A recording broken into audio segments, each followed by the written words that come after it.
우리 지난 시간에 이스라엘의 마지막 왕 호세아에 대해서 배웠어요. 네. 또 기억나는 거 있으세요? 맞아요. 그 아수르 왕에 의해서 북왕국이 완전히 몰락했잖아요. 맞아. 막 망했어요. 그래서 사마리아가 몰락하게 된 여러 가지 이유를 또 우리가 배울 수 있었어요. 맞아요. 네. 자, 그렇다면 오늘도 어떤 내용을 배우게 될지 상당히 기대가 되죠? 네. 기대되시죠? 네, 좋습니다. 기대됩니다. 선생님 오신다.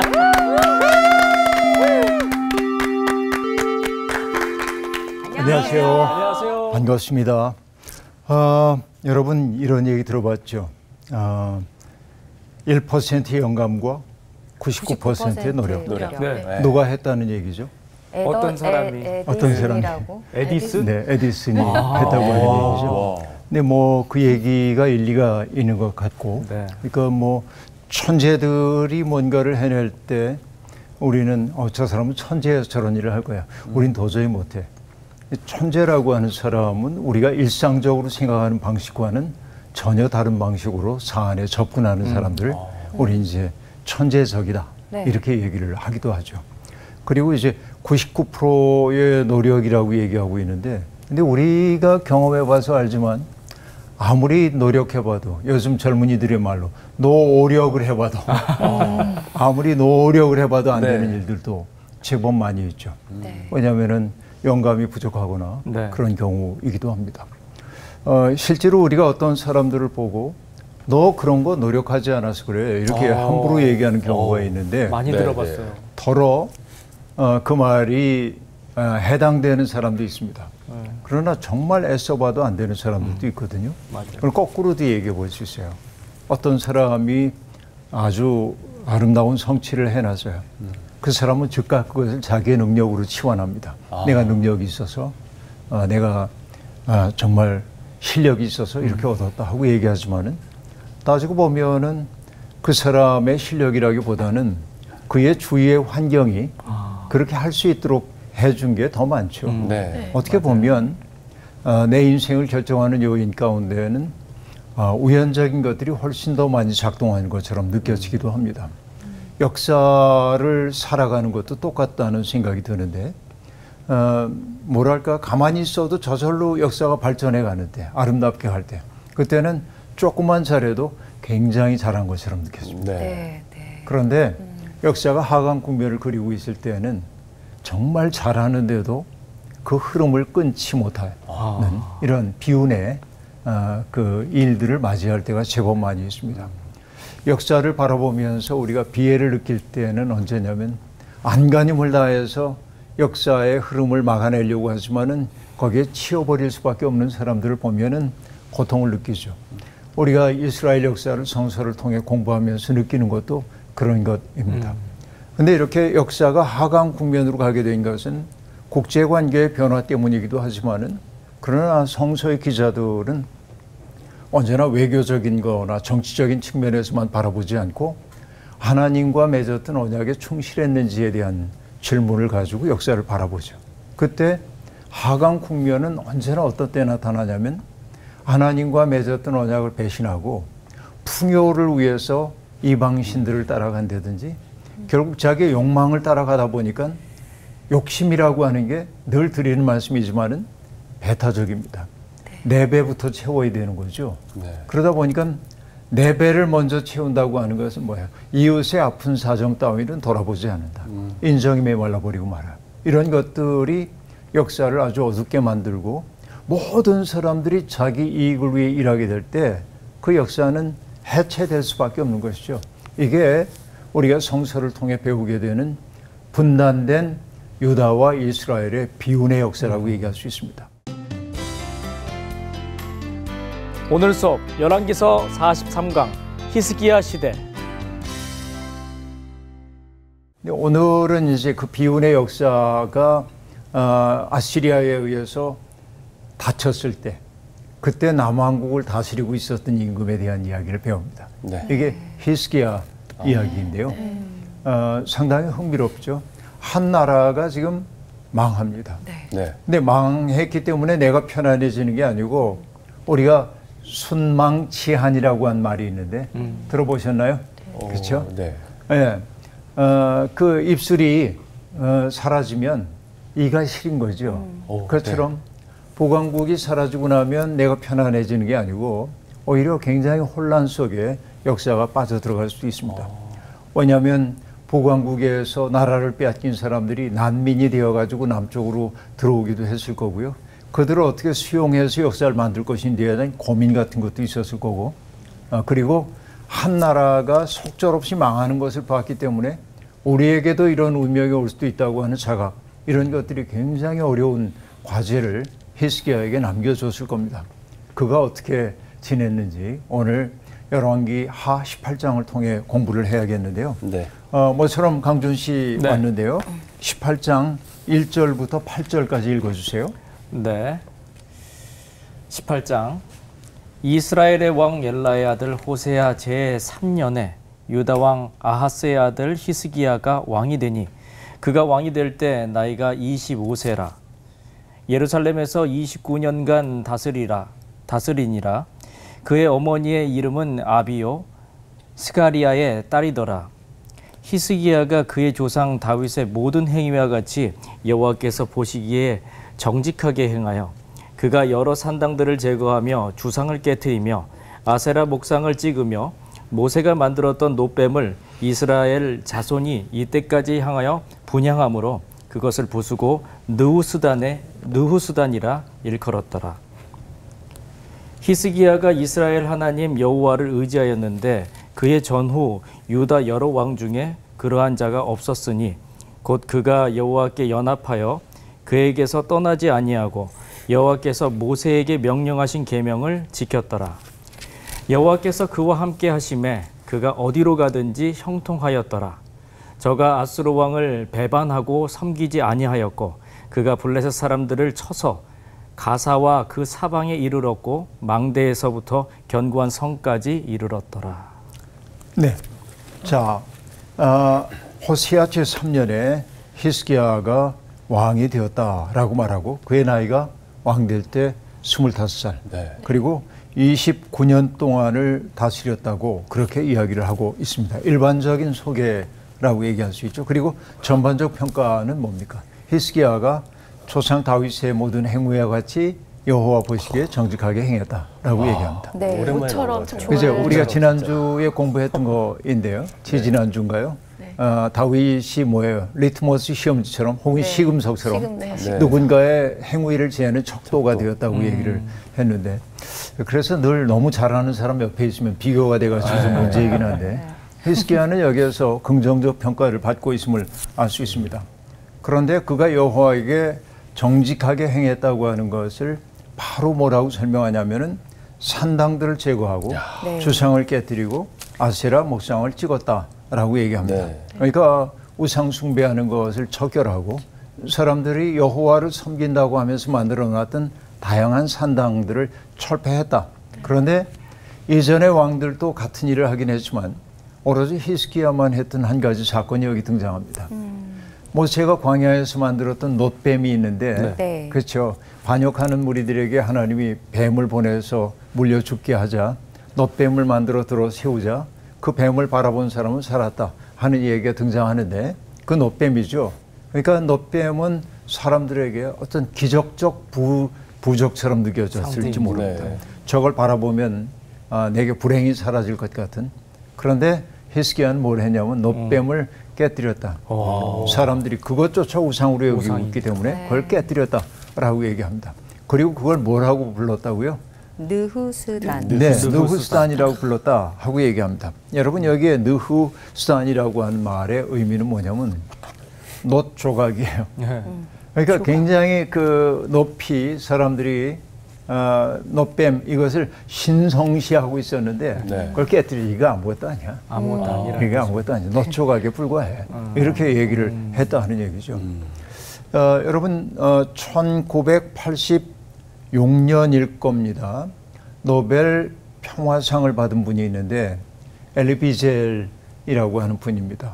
이분은 그 소설가이기도 한데 사실은 이제 소설가로 이름이 높은 사람이에요. 유대인으로서. 그런데 노벨 문학상이 아니라 노벨 평화상을 받았습니다. 왜냐하면 본인이 나치 시대에 겪었던 참상 같은 것들을 가지고 인간이 어떻게 살아야 하는지에 대한 소설을 썼을 뿐만 아니라 인류 평화에 기여했기 때문에 그 상을 이제 엘리 비젤이 받게 되는데, 그가 성서에 대해 쓴 책들을 이렇게 읽다 보면 한 가지 재미나는 얘기를 합니다.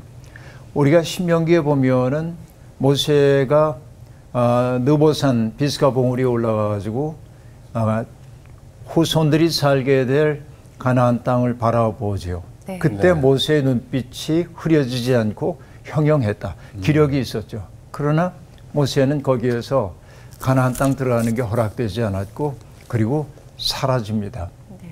그때 사람들은 모세의 시신이라도 찾기 위해서 사람들을 파견해 보지만 결국 못 찾죠. 무덤조차 없습니다. 근데 엘리 비젤이 얘기합니다. 만약에 모세의 무덤이 있었다고 한다면 그 무덤은 사람들에게 순례의 장소가 되었을 것이고, 그래서 그 무덤 자체를 사람들이 신성하게 여겼을 거라는 거예요. 그래서 하나님은 무덤조차 허락하지 않았다.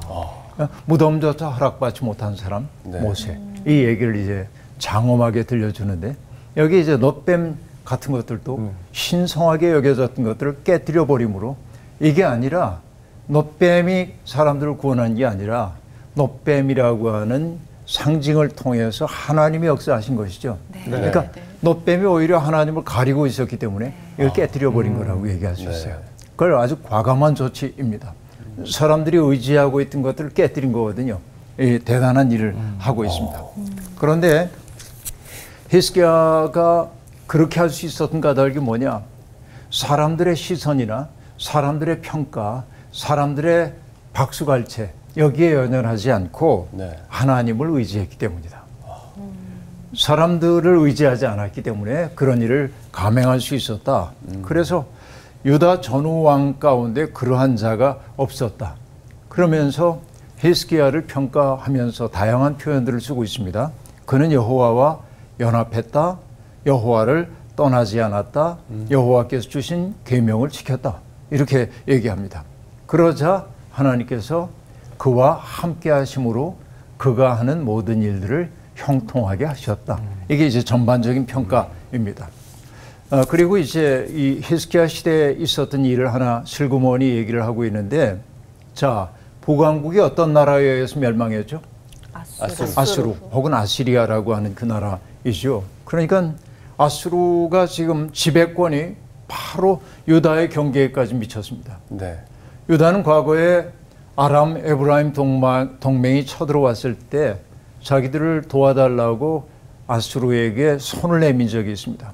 그러니까 아수르를 섬기는 나라가 됐던 것이죠. 네. 그런데 히스기야가 했던 일은 뭐냐면 더 이상 아수르 사람들을 섬기지 않았다. 배반하고. 왜냐하면 국력이 많이 커졌어요. 네. 그걸 뭘 가지고 얘기하냐면 이 이스라엘 사람들하고 오랜 갈등 관계에 있었던 블레셋 사람들을 쳐서 가사와 그 사방에 이르렀고, 망대에서부터 그리고 견고한 성까지 다 이르렀더라. 이제 그렇게 얘기하고 있습니다. 네. 근데 이거로 이제 끝났더라면 참 좋을 텐데, 그러니까요. 문제는 뭐냐면 히스기야 왕 제 4년에 얼마 지나지 않았습니다. 북왕국이 망한 지 얼마 안 돼서 곧 그때죠. 이스라엘 왕 호세아 7년에 아수르의 왕인 살만에셀이 이제 이미 우리가 얘기했던 게 여기 반복되고 있어요. 북왕국 망하는 얘기가 다시 한번 네, 반복되고 네. 있는데, 네. 살만에셀이 사마리아를 에워쌌고 결국 3년 만에 사마리아를 함락시켰다고 얘기하고 있고, 그래서 그때가 히스기야 왕 제 6년 때였다 하고 말하고, 그리고 우리가 지난주에 얘기했던 그 얘기가 다시 한번 반복되고 있습니다. 아수르 사람들이 북왕국 사람들을 붙잡아서 시리아, 이란, 이라크 네. 이런 곳에 다 데려다가 척박한 곳에 살게 만들었고, 그렇죠. 그러니까 그들은 뭉칠 수가 없게 되어 있죠. 디아스포라의 유민으로서의 삶을 살게 되었는데, 여러분 유민이라고 하는 말이 참 슬픈 말입니다. 네. 떠도는 사람들이잖아요. 네. 정착하지 못한다는 얘기잖아요. 뿌리가 없다고 하는 것처럼 고독한 일이 없습니다. 생텍베리의 글을 읽다 보면 말합니다. 사막에서 어느 꽃에게 물어봐요. 사람 본 적이 없냐고. 아니, 사람 몇 년 전에 본 적은 있는데 본 적이 없노라고. 지나간 적이 없다는 거예요. 그러면서 꽃이 얘기합니다. 사람들은 참 힘들겠다고. 뿌리가 없기 때문에 떠돌아야 해서 이렇게 얘기해요. 그러니까 여러분, 우리가 뿌리가 없다고 하는 사실, 내가 뿌리 내릴 땅이 없다는 사실, 이것처럼 슬픈 일이 없죠. 그래서 우리 시인도 얘기합니다. 빼앗긴 들에도 봄은 오는가 이렇게 묻는단 말이에요. 네. 이게 유민들의 슬픔이라고 얘기할 수 있겠는데, 그러니까 각지에 흩어져 버리고 말았다. 약속의 백성이라고 하는 그 백성들도 이렇게 속절없이 무너질 수밖에 없는 그 사실을 히스기야 시대를 얘기하는 중간에 딱 끼워 넣음으로써 이제 이 시대의 경각심을 불러일으키려 하고 있음을 볼 수 있습니다. 네. 자, 그 다음에 13절부터 일단 16절까지 나온 시. 네. 히스기야 왕 제14년에 아수르 왕 산헤립이 올라와서 유다 모든 견고한 성읍들을 쳐서 점령하매 유다의 왕 히스기야가 라기스로 사람을 보내어 아수르 왕에게 이르되 내가 범죄하였나이다. 나를 떠나 돌아가소서. 왕이 내게 지우시는 것을 내가 당하리이다 하였더니 아수르 왕이 곧 은 300달란트와 금 30달란트를 정하여 유다 왕 히스기야에게 내게 한지라. 히스기야가 이에 여호와의 성전과 왕궁 곳간에 있는 은을 다 주었고 또 그때에 유다 왕 히스기야가 여호와의 성전문의 금과 자기가 모든 기둥에 입힌 금을 벗겨 모두 아수르 왕에게 주었더라. 예, 히스기야가 선정을 베풀었음에도 불구하고 앞에서 얘기했던지 하는 일을 다 형통하게 했음에도 불구하고 국제관계의 역학 속에서 히스기야는 무능합니다. 무력할 수밖에 없습니다. 아수르는 압도적인 힘을 가지고 있기 때문에 그렇습니다. 그래서 이 히스기야 왕 14년 이때는 그럼 언제이겠습니까? 히스기야 왕 4년에 북왕국이 멸망했잖아요. 네. 네. 그러니까 북왕국이 멸망한 지 10년이 지난 10년. 후에 꽤 시간이 흘러갔습니다. 네. 아수르 왕 산헤립이 쳐들어옵니다. 그러니까 여러분 영원한 우방이 없다는 말이 맞는 네. 겁니다. 네. 이해관계가 국제관계를 사로잡고 있음을 알 수 있는데 국력이 약하면 언제나 이렇게 당하게 마련인데 그러니까 산헤립이 유다에 올라와가지고 모든 견고한 성읍들을 쳐서 점령했다라고 말합니다. 정말 풍전등화입니다. 그러자 히스기야는 사신들을 라기스로 보내서 아수르 왕에게 항복하는 거예요. 내가 범죄하였나이다. 안타깝네요. 이 삼전도의 한이 느껴지는 그죠? 내가 범죄하였나이다 라고 말하면서 이제 내가 잘못했으니까 납작 엎드려가지고 나를 떠나달라고 그리고 왕이 내게 요구하는 것이 있으면은 그 청을 다 들어드리겠노라고 이야기합니다. 그러자 아수르 왕이 은 300달란트와 금 30달란트를 내라고 합니다. 아이고. 옛날에 요구했던 것에 비하면 많지는 않지만은 그래도 이것도 아주 네. 국력이 쇠잔해진 남한국의 입장에서는 굉장히 많은 것들을 요구한 것이라고 얘기할 수 있는데 히스기야가 그들이 요구한 배상금을 갚기 위해서 성전 곳간과 왕궁 곳간을 다 뒤졌는데도 불구하고 부족해. 다 채울 수가 없어요. 네. 그래서 어떤 일을 합니까? 여호와의 성전 문의 금과 자기가 모든 기둥에 입힌 금까지 벗겨서 아수르 왕에게 주었다. 여러분 정말 참담하게 이를 데 없는 그런 일들이 벌어지고 있습니다. 이게 이제 약속의 비애라고 얘기할 수 있겠는데요. 그런데 이쯤 되면은 이제 평화가 유지됐으면 좋겠는데 네. 여러분 이 강대국들의 욕망이라고 하는 것은 한 번에 그치지 않습니다. 그렇죠. 잠시 동안의 유예 기간이 끝나고 나면 여지없이 침략자의 본성을 보여주고 있죠. 그래서 지난주에도 제가 제국을 뭐라고 얘기했는지 기억나세요? 제국이라는 게 큰 거. 폭력 홍역기계. 기계라고 해요. 이 말이 기억이 폭력 나죠. 기계. 폭력 기계입니다. 여러분 그 기계에 대한 관심들이 있는지 모르는데 그 이렇게 막 돌아가는데 나무 같은 걸 집어넣으면 나무를 그냥 삼켜가지고 분쇄하는- 가루로 만들어버리는 예. 그런 거 본 적이 있죠. 네, 네, 네. 쇠붙이도 네. 집어넣으면 그냥 확 찌그러버리는 것들이 있는데 분쇄하는. 네. 무섭잖아요. 무섭죠. 엄청 무섭잖아요. 네. 제국은 폭력기계예요. 왜냐하면 여기에는 제국이라고 하는 것은 권력과 이익이라고 하는 게 그들을 움직여가고 있는 유일한 동력입니다. 그러니까 이것을 위해서라고 한다면 인간이 가지고 있는 아름다운 가치 같은 것들을 다 버려요. 이것을 이 칼 폴라니 같은 사람은 우리 세상 모든 걸 돈으로 따지는 그 세상을 악마의 맷돌이 돌아가는 세상이라고 얘기하는데 그 사타닉 밀이라고 얘기하는데 세이타닉 밀 악마의 맷돌이라고 얘기하는데 그러니까 우리 인간이 소중하게 여기고 있는 우정이라든지 평화라든지 화해라든지 사랑이라든지 자유라든지 뭐 박애라든지 평등이라든지 이런 가치들을 맷돌 속에 집어넣고 들들들 갈아서 뭐 하려고 그러냐면 이익을 내놓으라고 해요. 이게 이제 폭력기계인 네. 것이죠. 여지 없습니다. 모든 힘 있는 나라들은 바로 폭력기계로 변하고 있다는 사실을 우리가 알아요. 그래서 성경은 끝없이 큰 것에 대한 경계를 얘기하고 있습니다.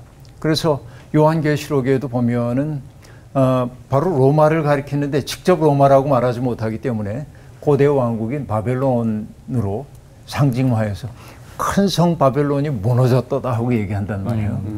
그게 뭐냐면 폭력기계로 변해버린 제국은 하나님을 거스리고 있기 때문에 망할 수밖에 없다는 강력한 메시지가 그 속에 담겨 있는데 여기 지금 정말 성전 곳간의 모든 걸 다 바치고 기둥에 입혔던 금까지 바쳐서 다 긁어서 갖다 바쳤는데 평화를 주는 게 아니라 더 내놓으라고 얘기해요. 이게 17절부터 등장하는 얘기인데 완전한 항복을 요구하고 있습니다. 조금 길긴 하지만은 성원 씨가 17절부터 25절까지 한번 읽어주세요. 네. 아수르 왕이 다르단과 랍사리스와 랍사게로 하여금 대군을 거느리고 라기스에서부터 예루살렘으로 가서 히스기야 왕을 치게 하매 그들이 예루살렘으로 올라가니라. 그들이 올라가서 윈 모스도 곁 세탁자의 밭에 있는 큰 길에 이르러 서니라. 그들이 왕을 부르매 hil기야의 아들로서 왕궁의 책임자인 엘리야김과 서기관 셈나와 아삽의 아들 사관 요아가 그에게 나가니 랍사게가 그들에게 이르되 너희는 히스기야에게 말하라. 대왕 아수르 왕의 말씀이 내가 의뢰하는 이 의뢰가 무엇이냐. 내가 쌓을 만한 계교와 용력이 있다고 한다마는 이는 입에 붙은 말뿐이라.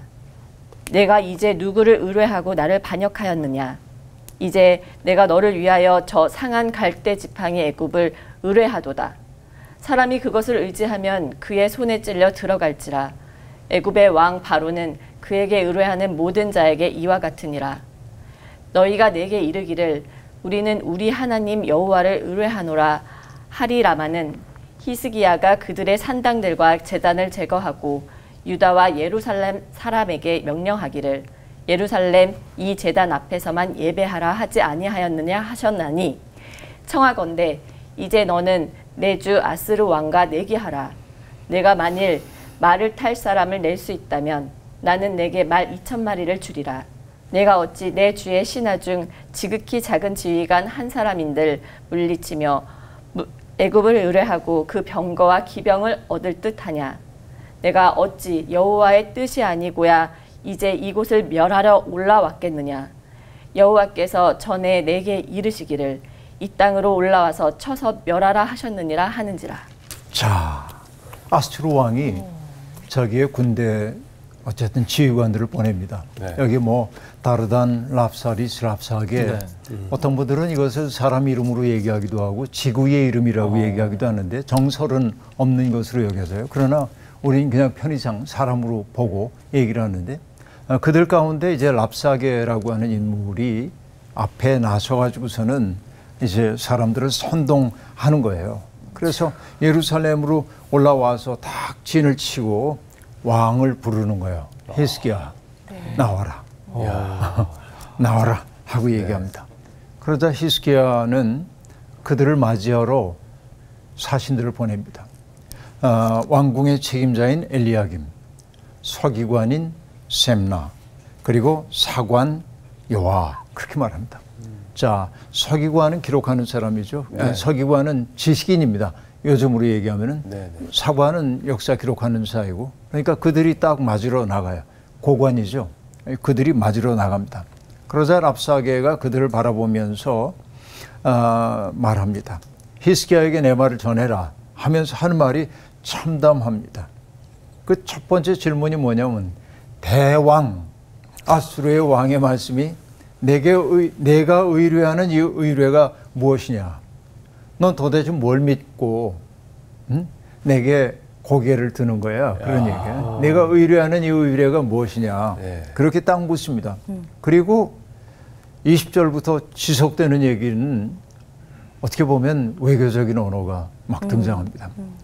내가 싸울 만한 계교와 용력이 있다고 한다마는, 다시 말해서 싸울 만한 계교라고 하는 건 뭡니까? 전술. 네. 내게 전술이 있다고 얘기하지만은, 전술을 유용하게 쓸 수 있는 참모가 있다고 얘기하지만은, 또 나와 맞서 싸울 만한 용기가 있다고 얘기하지만은, 그거 입에 붙은 말일 뿐이다. 그거 전혀 정말 우리 앞에서는 아무것도 아니다. 네. 내가 이제 누구를 의뢰하고 나를 반역하였느냐? 자, 전술도 없어요. 네. 또 전술을 운영할 만한 참모도 없고 군사력도 없어요. 그런데 내게 반역을 한다고? 의지하고 있는 게 뭐야? 이렇게 이제 첫 번째 얘기합니다. 그 다음에 21절은 이렇게 얘기합니다. 내가 남쪽에 있는 오래된 왕국인 애굽을 의지하려고 하는 거지. 그럼요. 네. 그런데 그 애굽을 뭐라고 얘기하냐면 상한 갈대 지팡이 애굽, 그렇게 말합니다. 비참하네요. 여러분 봤는지 모르지만 옛날에 삼이라는 게 있어요. 3대. 아, 네. 배원 만들 때 쓰는. 네. 네네. 근데 이게 3대라고 하는 것이 질깁니다. 근데 그 배원 만들 때 쓰는 겉껍질을 다 벗기고 나면 3대는 똑똑 부러지거든요. 그걸 겨룹대라고 그래. 똑똑 부러지는 거야, 이게. 네. 그러니까 여러분, 우리도 보면은 꽤 괜찮은 것 같은데 어떤 시절에 똑똑 부러지는 것들이 있는데, 랍사게는 지금 애굽을 뭐라고 말하냐면 상한 갈대 지팡이 같다. 내가 그거 의뢰한다고 얘기하지만 그거 네 발만 찔러. 그건 무너질 수밖에 없어. 그렇죠? 그리고 애굽 왕 바로는 그에게 의뢰하는 자들에게 그런 역할밖에 못해. 비웃는 거죠. 보면 이 랍사게는 적이긴 하지만은 이 선동의 대가입니다. 말을 굉장히 잘하는 사람이에요. 그 다음에 뭐라고 얘기하냐면 세 번째 22절에 얘기합니다. 하나님을 의뢰한다고 하는 것을 조롱하고 있는데 뭐라고 하고 있습니까? 너희가 내게 이르기를 우리는 우리 하나님 여호와를 의뢰하노라 하리라마는, 히스기야가 여호와를 섬기기 위해 사람들이 만들었던 산당과 제단을 제거하고, 그렇죠, 예루살렘에서만 예배하라고 하지 않았느냐. 그러니까 어떻게 보면은 히스기야는 여호와 하나님을 믿는 것을 오히려 방해했다. 이렇게 선동을 지금 하고 있는 것입니다. 사실 이 얘기 속엔 뭐냐면 사람들이 가지고 있는 생각이 일단이 담겨 있습니다. 네, 그렇네요. 예배를 꼭 예루살렘에서만 드려야 돼. 이 생각이 사람들에게 있었는데 그것을 탁 건드리는 거예요. 지금. 진짜 악하다. 정말 대단한 사람이죠. 그러면서 이렇게 그들이 의지하고 있는 것들이 얼마나 속절없이 무너질 수 있는지를 얘기한 다음에 노골적인 조롱의 말을 합니다. 이렇게 얘기합니다. 자, 너희들이 원하기만 한다면 우리 왕께서 너희에게 말 2,000피를 줄 텐데 탈 사람이나 있겠어? 그렇죠? 그러면서 너희가 용기를 내가지고 한 사람이라도 우리 저항할 사람이 있겠어? 못한단 말이죠. 어마어마한 선동을. 진짜 재능이네요. 정말 이 랍사게는 선동의 대가라고 얘기할 수 있습니다. 랍사게네. 그리고 아수르 왕이 전쟁을 벌이게 된 것은 너희가 믿는다고 하는 여호와 하나님의 허락이 없었다면 할 수 없었다는 거예요. 야, 하나님을 또 등에 업네. 그러니까 정말 그 무시무시한 얘기를 그렇게 이 사람이 이제 하고 있음을 볼 수 있습니다. 그러니까 이 국제 무대에서 랍사게 같은 사람은 정말 대단한 전략가, 지략가라고 얘기할 수 있어요. 근데 들으면 설득력 있는 얘기처럼 들려요. 좀 있어 보이죠. 있어 보이고 듣는 사람의 맥을 쪽쪽 빼놓는 거예요. 네. 네. 그러자 이거 큰일 났거든요. 그래서 26절부터 좀 길지만 35절까지 읽어주세요. 힐기야의 아들 엘리야김과 셈나와 요아가 랍사게에게 이르되 우리가 알아듣겠사오니 청하건대 아람말로 당신의 종들에게 말씀하시고 성 위에 있는 백성이 듣는 데서 유다말로 우리에게 말씀하지 마옵소서. 랍사게가 그에게 이르되 내 주께서 내 주와 내게만 이 말을 하라고 나를 보내신 것이냐. 성 위에 앉은 사람들도 너희와 함께 자기의 대변을 먹게 하고 자기의 소변을 마시게 하는 것이 아니냐 하고 랍사게가 드디어 일어서서 유다 말로 크게 소리질러 불러 이르되 너희는 대왕 아수르 왕의 말씀을 들으라. 왕의 말씀이 너희는 히스기야에게 속지 말라. 그가 너희를 내 손에서 건져내지 못하리라. 또한 히스기야가 너희에게 여호와를 의뢰하라 함을 듣지 말라. 그가 이르기를 여호와께서 반드시 우리를 건지실지라. 이 성읍이 아수르 왕의 손에 함락되지 아니하게 하시리라 할지라도 너희는 히스기야의 말을 듣지 말라. 아수르 왕의 말씀이 너희는 내게 항복하고 내게로 나아오라. 그리하고 너희는 각각 그의 포도와 무화과를 먹고 또한 각각 자기의 우물의 물을 마시라. 내가 장차 와서 너희를 한 지방으로 옮기리니 그곳은 너희 본토와 같은 지방 곧 곡식과 포도주가 있는 지방이요 떡과 포도원이 있는 지방이요 기름 나는 감람과 꿀이 있는 지방이라. 너희가 살고 죽지 아니하리라. 히스기야가 너희를 설득하여 이르기를 여호와께서 우리를 건지시리라 하여도 히스기야에게 듣지 말라. 민족의 신들 중에 어느 한 신이 그의 땅을 아수르 왕의 손에서 건진 자가 있느냐? 하맛과 아르밧의 신들이 어디 있으며 스발와임과 헤나와 아와의 신들이 어디 있느냐? 그들이 사마리아를 내 손에서 건졌느냐? 민족의 모든 신들 중에 누가 그의 땅을 내 손에서 건졌기에 여호와가 예루살렘을 내 손에서 건지겠느냐 하셨느니라. 자, 이 랍사게의 말이 참 어마어마한 말들이 이어지고 있음을 알 수 있습니다. 자, 앞서서 랍사게가 그렇게 얘기를 하자 왕의 특명을 받아서 랍사게를 만나러 갔던 이들이 당황합니다. 그리고 부탁합니다. 랍사게에게 아람말로 해주십시오. 우리가 아람말을 알아듣습니다. 그렇죠? 외국어를 할 줄 안다 그거예요. 네. 그들의 말로 해달래요. 왜냐하면 염려가 되는 겁니다. 히브리 말로 하고 있거든요. 지금 다 선동되는 알아들을 수 있는 말로 백성들이 알아들을 수 있는 말로. 그러니까 사람들의 기운이 쪽쪽 빠질 것을 염려하는 거예요.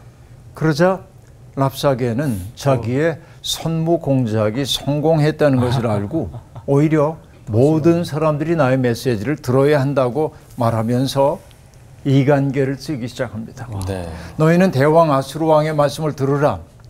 왕의 말씀이 너희는 히스기야에게 속지 말라. 이제 일반 백성을 향해 말하는 거예요. 그가 너희를 내 손에서 건져내지 못하리라 라고 말합니다. 히스기야의 말이란 무엇일까요? 여호와가 우리와 함께 하시기 때문에 우리를 구원해 주실 거다. 여호와가 방패가 되어서 우리를 구원해 주실 거다 하는 그 말을 믿지 말라고 이야기하고 있습니다.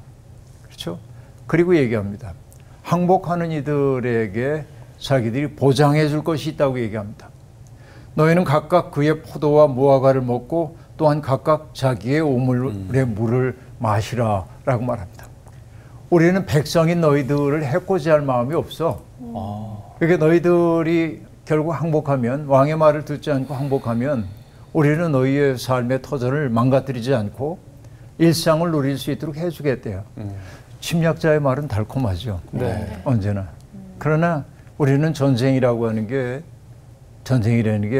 얼마나 비인간적인지를 알고 있습니다.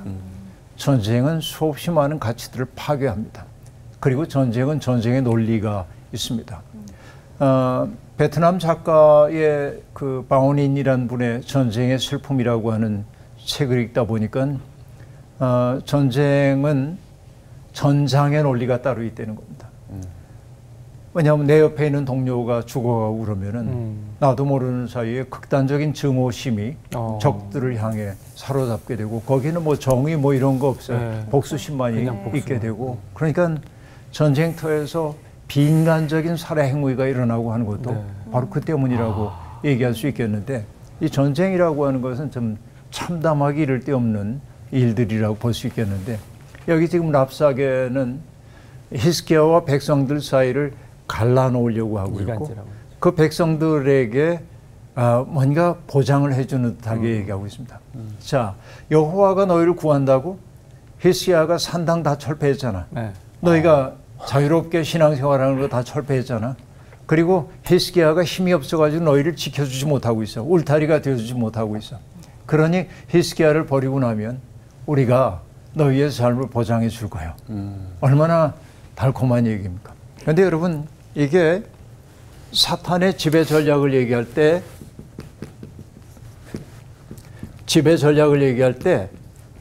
보통 두 가지를 얘기해. divide and rule. 가르고 지배하라. 갈라놔요 이렇게. 네. 사탄이 하는 일. 예를 들어서 나온 씨하고 나하고 굉장히 사이가 좋은데 사이가 좋으면 딱 붙어가지고 버텨. 네. 우리가. 근데 우리를 약화시키기 위해서 뭐냐면 잡은 손을 놓게 만들어야 돼. 그건 뭐냐면은 슬쩍 가가지고 나온 씨가 너에 대한 음모를 꾸미고 있던데 뭐 이런 얘기를 슬금슬금해서 던지는군요. 나하고 손잡은 사람에 대한 의심을 하게 만들고 그 의심 속에 쐐기를 박는 거야 이렇게. 네. 이렇게 갈라. 이게 사탄의 전략이에요. 사탄은 언제나 가르고 지배해요. 그래서 어떤 분은 얘기합니다. 하나님은 어떤 분이냐? 하나 되게 하는 분이에요. 네. 사탄은 가르고 나누지만 지배하지만 하나님은 하나 되게 하는 분. 하나 되게. 이게 여러분 언어학적으로 꼭 맞는 말은 아니지만 하나님이 하시는 일을 보면 맞아요. 네. 하나님은 나뉜 사람들을 만나서 하나 되게 만드신단 말이죠. 이게 이제 하나님은 하나 되게 하지만 사탄은 가르고 나누고 지배하려 합니다. 그러니까 여기 랍사게가 바로 그런 역할을 감당하고 있음을 우리가 알 수 있습니다. 그리고 아수르 왕이 말합니다. 정복지의 백성들을 새로운 지방으로 옮길 텐데 이게 이주 정책을 쓰게 될 텐데 그런데 뭐라고 말합니까? 곡식과 포도주가 있는 지방으로 옮길 거다. 떡과 포도원이 있는 지방으로 기름 나는 감람과 꿀이 있는 지방으로 옮길 거다. 그러니까 너희가 이산 정책을 우리가 쓴다고 그래도 전혀 염려할 게 없는 것은 너의 삶이 어려워지지 않도록 돌봐줄 거다. 왕이 그렇게 얘기합니다. 근데 여러분 얼마나 달콤한 이야기입니까? 네. 아 정말 그럴지도 모르겠다 하는 생각이 사람들 속에 들어갈 수가 있습니다. 그리고 철퇴 같은 말이 하나 등장합니다. 민족의 신들 중에 어느 한 신이 그의 땅을 아수르 왕의 손에서 건진 자가 있느냐. 그러니까 저항해봐야 아무 소용이 없다라고 말합니다. 네. 참담한 시간이 도래했습니다. 그러자 뭐라고 얘기하냐면 백성이 잠잠하고 한마디도 대답하지 못한다. 왜냐하면 그의 이야기가 일리 있게 느껴지고 자기들이 무력하다는 사실을 알게 되고 그러는 거예요. 그런데 그들이 대답하지 않은 것은 왕이 대답하지 말라고 했기 때문이다. 이렇게 얘기하고 있기도 합니다. 그러자 어쨌든 왕이 사신으로 보냈던 이들이 돌아와서 왕에게 랍사게의 말을 다 고했다. 이렇게 얘기합니다. 참담한 시간이 그들에게 도래하게 되었습니다. 이 상황을 도대체 어떻게 해야 합니까? 그런데 우리는 역사를 공부해봐서 알지만은 이렇게 강력한 제국들은 여지없이 다 무너졌다는 걸 알고 있습니다. 역사의 정점 속에 있다고 하는 제국들이 천년 만년 갈 것 같은 제국들이 자체의 무게와 모순 때문에 무너졌던 것을 알 수 있습니다. 여기 랍사게의 말은 사람들의 의욕을 떨어뜨리는 말들이었지만은 그 오만의 정점이 그들의 종말이 멀지 않았음을 보여줍니다. 아시리아는 오래 버티지 못합니다. 네. 이게 우리가 성경을 읽는 까닭 가운데 하나입니다. 오늘 여기까지 하고요. 네. 다음 시간에 이런 참담한 상황 속에서 히스기야가 어떤 일을 했는지를 살펴보도록 하겠습니다. 오늘 수업 마칠게요. 고맙습니다. 감사합니다. 진짜로 말씀하신 것처럼 와 저는 보면서 이 아수르 왕 어떻게 하려고 하지? 너무 대단한데? 이런 생각을 했었거든요. 네. 다음 시간 너무 기대돼요. 네. 그리고 초반 또 그 얘기 해주셨잖아요. 우리 자격에 대해서. 그 히스기야에게는 어쨌든 그 하나님의 사람으로 그 자격을 이렇게 계속 부어주시려고 하시는 그 하나님 사랑이 또 계속 느껴지지 않아요? 맞아요. 네. 그 아수르, 랍사게 네. 너무 악하고 네. 정말 그게 멸망의 징표라니까 너무 마음이 안심이 되면서 다음 시간 진짜 저도 너무 기대돼요. 히스기야가 도대체 이 상황을 어떻게 뛰쳐나갔을 그러니까요. 것인지. 맞아요. 우리 주변에도 또 우리 인생에도 이렇게 어려움들이 있고 누군가에게 선동을 받는 그런 힘든 시간들이 있는데 가장 중요한 것은 하나님을 마음속에 품고 중심을 잃지 않는 게 그 무엇보다 중요하지 않을까 생각이 들면서 한 주 동안 그렇게 하나님을 중심에 품고서 살아갈 수 있도록 늘 기도하면서 전진합시다. 좋습니다. 좋습니다. 와.